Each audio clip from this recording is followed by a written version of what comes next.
Le Nouveau Testament nous parle beaucoup de cette nouvelle épouse. Le Seigneur Jésus dans les évangiles s'appelle lui-même l'époux. Nous nous rappelons la parabole des vierges lorsque le Christ se fit entendre « Voici l'époux » Matthieu 25, 6.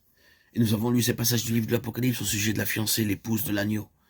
Nous nous souvenons sans doute de ces paroles de Paul dans sa lettre aux Éphésiens. Christ a aimé l'Église et s'est livré lui-même pour elle, afin de la sanctifier, pour faire paraître devant lui cette Église pleine de gloire, sans tache ni ride, ni rien de semblable. Éphésiens 5, 25 et 27.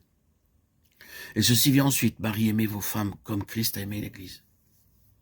Oui, je pense que le fait est établi, mais il nous faut revoir tous les traits de cette relation. Pourquoi sommes-nous unis au Seigneur? Pourquoi sommes-nous appelés chrétiens? Car si nous sommes des chrétiens du Nouveau Testament, nous sommes liés au Seigneur dans une alliance de mariage. C'est l'Église de Dieu qu'il s'est acquise par son propre sang, Acte 20, 28. Comment nous approchons-nous de la table du Seigneur à n'importe quel moment? Elle porte des noms différents, la table du Seigneur, le repas du Seigneur, la Sainte Communion et ainsi de suite. Ce n'est pas autant le nom que nous lui donnons que la signification qu'elle a pour nous, qui est la chose importante.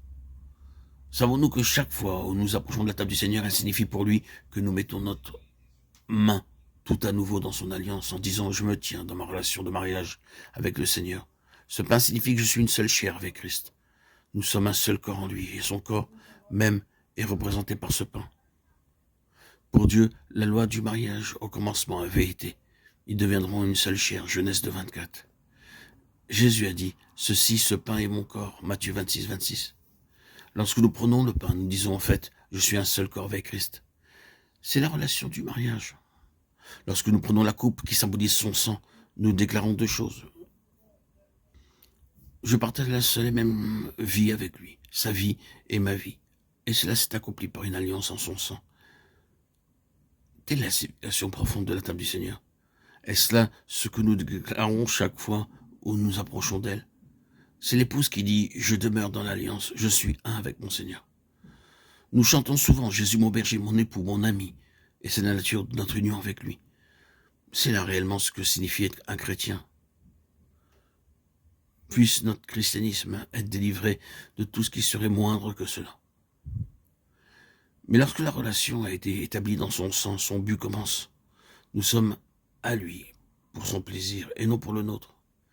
Il nous a créés pour son plaisir, opérant en nous ce qui lui est agréable, Hébreux 13, 21, afin que nous servions à célébrer sa gloire, Éphésiens 1, 12, afin que vous annonciez les vertus de celui qui vous a appelé, 1 Pierre 2, 9. Cela embrasse la vie chrétienne, c'est pourquoi il nous a attirés par les liens de son amour. Et c'est la raison de notre union avec Christ, que nous soyons son plaisir, qu'il trouve son plaisir en nous.